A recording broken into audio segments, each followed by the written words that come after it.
Buongiorno everyone, welcome to the player ratings after that 2-0 defeat at Villa Park. Rubenstein, as the guest, I will let you start off with Freddie Woodman. I think easy 6 for me. Again, similar to the West Ham game, to be honest. I mean, he's conceded 6 goals in 2 games, but I think 5 of them, at least, he had no choice. Overhead kick from Ings, he's never getting anywhere near that. The other one was a penalty today. I think those were the only 2 times he touched the ball all game. He had nothing else to do, so 6. Yeah, that was. It was only 2 shots on target for Villa on it, but a deadly finish by Ings again. He was left just stranded when he stuck in the mud. Not what you could do about it. And then poor lads had to face 2 penalties in these 2 Premier League games. Defence are letting him down. I think in terms of catching balls out the sky from crosses and that kind of thing, he's not made a mistake yet. The shots he's had to face, he doesn't stand a chance. So 6 standard mark. I'll go for Jacob Murphy now at right wing back. Thought he struggled today, to be honest. Thought he struggled. Didn't happen to have the impact we'd like him to have going forward in terms of getting crosses into the box and being in and around the opposition area. Picked up a yellow card. Just didn't have a good day at the office, to be fair. I'd give him a 4. I mean, I want to see Murphy do well. I think he's well within his range to try and play in that position, but he is a winger. We're trying to play it right back, and then we're wondering why he's not defending very well. So, you can't mark him highly, but at the same time, it's the poor kid's trying his best, and he's not a defensive player. We'll move on to Fabian Shaw, who was back in the side the day to much ovation on social media. How do you think he got on? I think I'll give him a 5. Maybe even a 4, to be honest. I don't think he played well today. I was actually happy to see him back in the team. I think after what defensive issues we had against West Ham with Kraft and Clark had an awful game. I thought having Shaw back in would create a bit of stability in the defence. I think he looked lost. I think I don't know whether the communication wasn't there today, but for whatever reason, I think he had a poor game. No, he did. I mean, there was a moment where he went down as well, and he took a knock, just clashing boots with the Villa player, and he did look like he just wanted to come off, didn't he? Yeah. Like he couldn't be asked, wasn't interested. He said, I fancy, no, we need to stay on. Oh, do you need to stay on, do I? Can't be bothered with this. I mean, he's tracking of Danny Ings all day was left to be desired. Like, was questionable, and obviously the amount of space that Danny Ings had to have the overhead kick. Yes, brilliant finish, but there's no way he should be given that much time and space to do that in the box, should he? Well, now that you mentioned that, it should be even less. Should be a 2. I think there's one man you want to mark in the box from a corner, and it's Danny Ings. And might be the £20 million striker. Giving him 10 yards of space, nowhere near him. I think Shaw shines for us when we play against a team where we have a little bit of possession. He can pull the ball out from the back and create a bit for us. But when we're in a defensive game like that, I think he looked poor. I think Federico Fernandez could also be pulled into that, to be honest. Maybe the better of the 3 with him, Lascelles and Shaw, but still lacking something for me, Feddy. I think the best thing he did was that long through ball to Callum Wilson that he should have scored in 5 minutes. Fernandez, I'm not sure if he's ready to be a Premier League defender week in, week out, to be honest. He's at the back end of his career now. And for me, we need to look at that transfer market to get someone in. Because Fernandez, I think he's a decent squad player. He can have a good game, but you can't rely on him to play every single week in the Premier League. No, I just don't think you can, to be honest. You know what? For seasons, I've liked Fernandez. I think he's been a real rock at the back for us and a very steady professional. And he's not flash. He's not like Shaw. He's probably not going to pull the ball out, and he's not going to take it around anyone. He'll kick it out when he needs to, but sometimes that's what you need. But he's getting older and older, and he's looking slower and slower. And the fact that we have not found a replacement and expect this poor bloke to play, like he's the kind of, like you say, like squad player, bring him in for the big games, the tough games, and we need a sensible head at the back. He can't be playing every game. No. He looks shattered after 2. He does. So he didn't play great today, but at the end of the day, I think we're asking too much of him. So there you go. There you go. I'll give Fernandez make him a 4, to be honest. Jamal Lascelles, Captain Lascelles, back in today, gives away the the penalty with his handball. Well, again, Arm ball. Yes. Right up here, wasn't it? This is it, and I mean, you could probably just judge the whole defence in one go. To be honest, as I say, there's 3 professionals in there. Shaw, Fernandez, Lascelles, they all know what they should be doing. Lascelles is the club captain. We made comments last week when Kraft and Clark were in, who had a nightmare. So again, like Shaw, when Lascelles was back, I'm thinking, thank God. But again, communication. Doesn't look like they're talking to each other. They look a bit lost. No one knows what they're doing.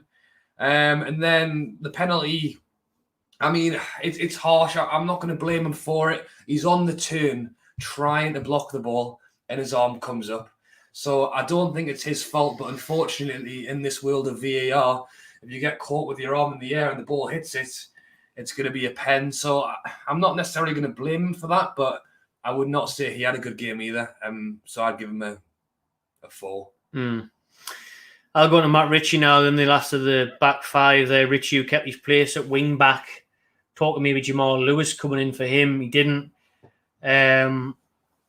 Just a bit abject for me. Ritchie, not much of a horror show that we're seeing last week. He was really poor last week, really slow at position all the time. Looked like he'd been on the drink the night before.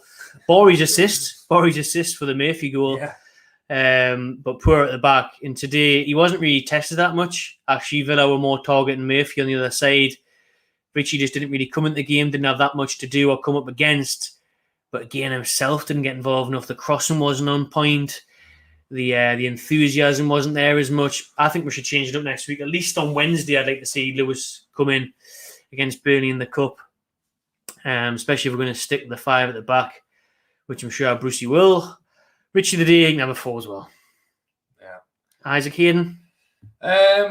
Hayden, I mean, he did all right. Again, I think we're asking a lot of Hayden. Obviously came off due to injury as well at half time. He did. Again, I think we're basically asking him to play as our defensive midfielder, but also we've got no one attacking wise. But I thought we were lackluster today, and Hayden's trying to do a bit of both, and I think there's too much for him to handle. I think the defense are having a poor game. Hayden's trying to sweep up too much. He needs someone in there with him who's going to help him. I think we'll get on to Willock in a second. I think Willock at full fitness will be able to help Hayden a lot more. But without that, I think Hayden struggled. So, and the fact that he came off at half time, I give him a standard 6 for me. I think he did his part, but again, he's playing in a team where we didn't have a lot of the ball, and he's trying to do too much on his own. We will get on to Joe Willock now. Then his second debut for Newcastle. Obviously, unfortunately, couldn't get that 8 goals in a row to break some more records. But for me, he shouldn't have started the game. Shouldn't have started the game at all. He played 45 minutes for Arsenal in pre-season across a few weeks. You can't be chucking him in against Aston Villa away. Against anybody, whether it be Watford at home, I still wouldn't even have started him. Yeah. You know, I would have really brought him on half-time at best, 60 minutes or so, give him a good half an hour, give him a good 40-minute run-out.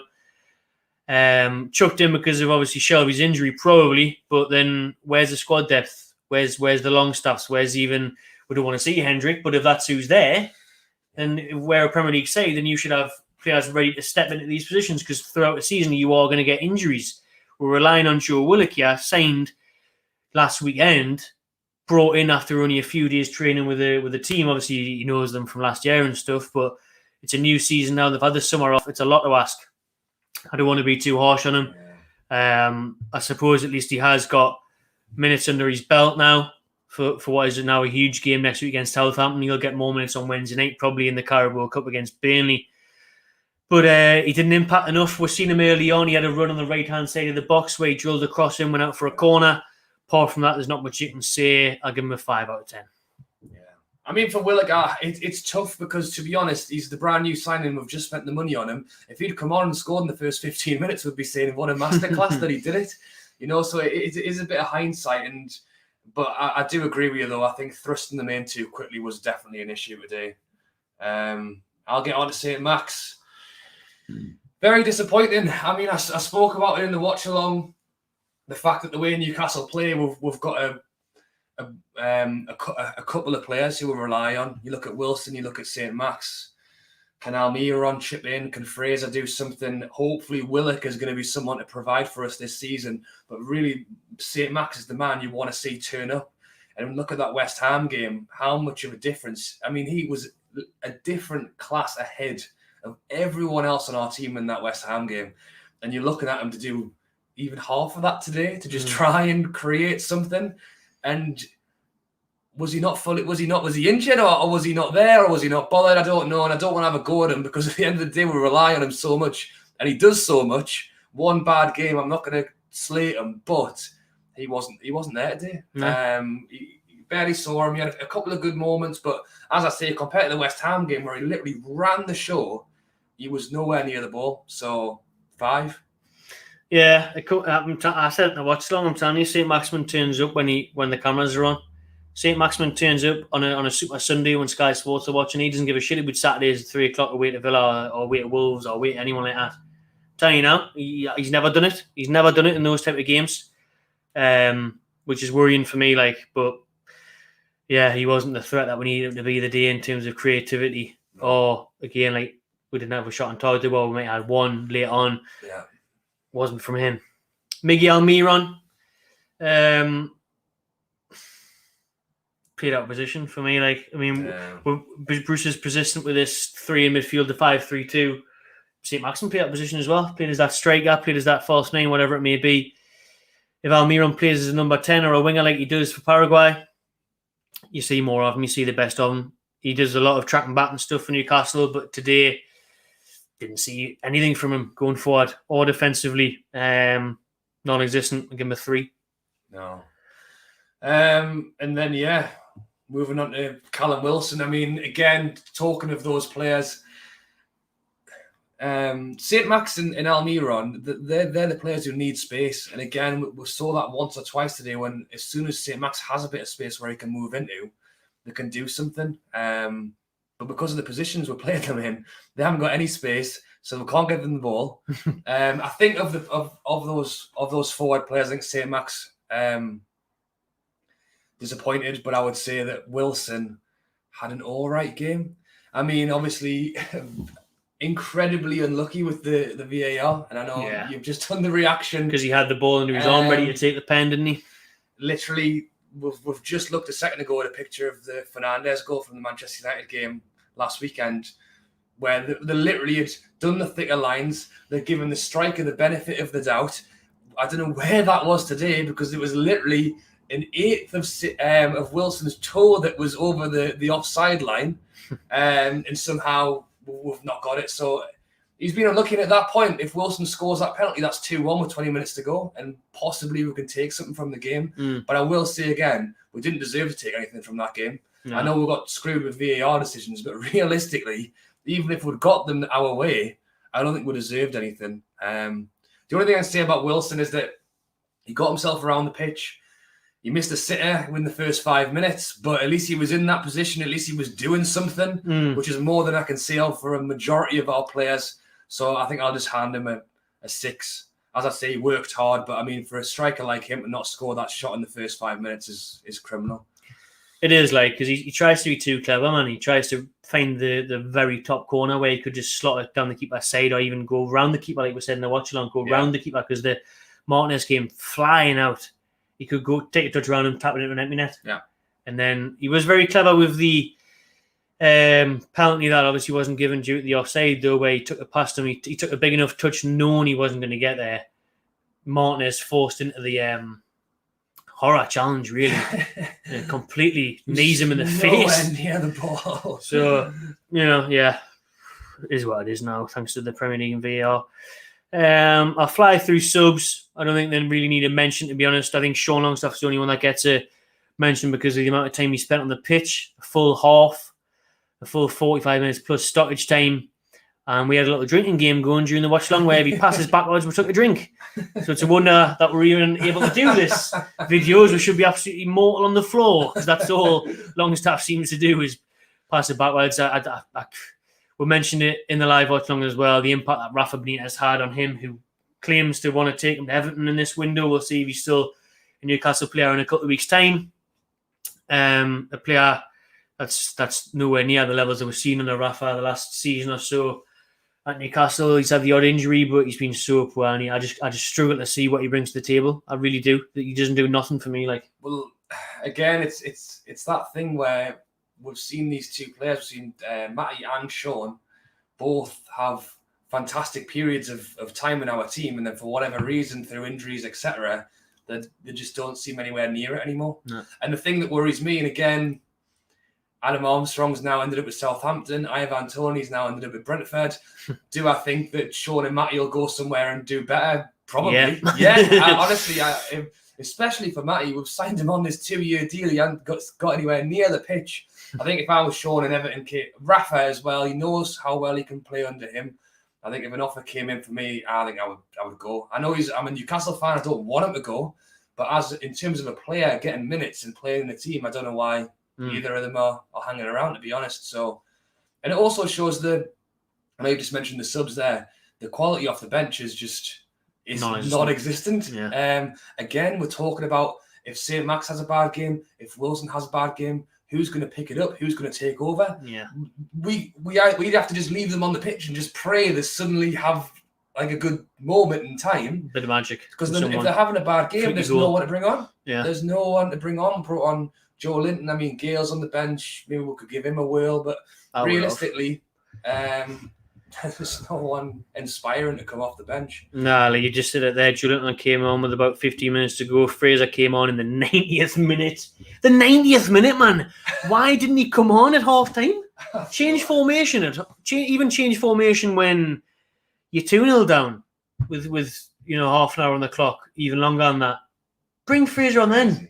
Put 3 up top. Put Fraser, St. Maximin, either side of Wilson. Yeah. 4-3-3, 4-2-3-1. Do something, man. Why Fraser actually got in a bit of space in the box and had a time and had a blaze a shot over the ball, which was poor, but at least he was there. At least he's there, and because before that we didn't see any chance at that. So on another day, if he connects with it, you never know what could happen. Test the keeper at least. Pretty disappointing. I'll go back to Longstaff. Sean Longstaff, I give him a 4 out of 10. And Joe Linton and Fraser don't even deserve a rating because they didn't do anything. Yeah, Joe Linton there, he got the number 7 shirt this season. He's had 10-15 minutes out with stoppage time. I honestly can't remember him even getting in the camera shot, never mind touching the ball. Never mind touching the ball. I can't remember even being in this camera shot. You said to me, did Joe Linton come on? He'd been on for about 15 minutes. I was in the toilet in the pub after that VAR decision. Yeah. But yeah, I mean, no one deserves more than a 6 today. And as I say, we're losing 2-0 and we need to do something, and we're bringing up people on with no time to go. Yeah. Well then, keep your comments coming in. Make sure you pop your comments in there for the player ratings. Newcastle suffer a 2-0 defeat away to Aston Villa, sitting 19th in the league. Big week now for the club with the transfer window still open. Southampton at home next Saturday. Carabao Cup clash on Wednesday at St James Park as well against Burnley. Interesting to see what team gets fielded for that one. Thank you to everyone that's tuned in today on the match day. We've had the watch along, we've had the instant reaction, and we've had the player ratings. Smash that like button, subscribe to My Channel TV, subscribe to Rubenstein, and enjoy yourselves.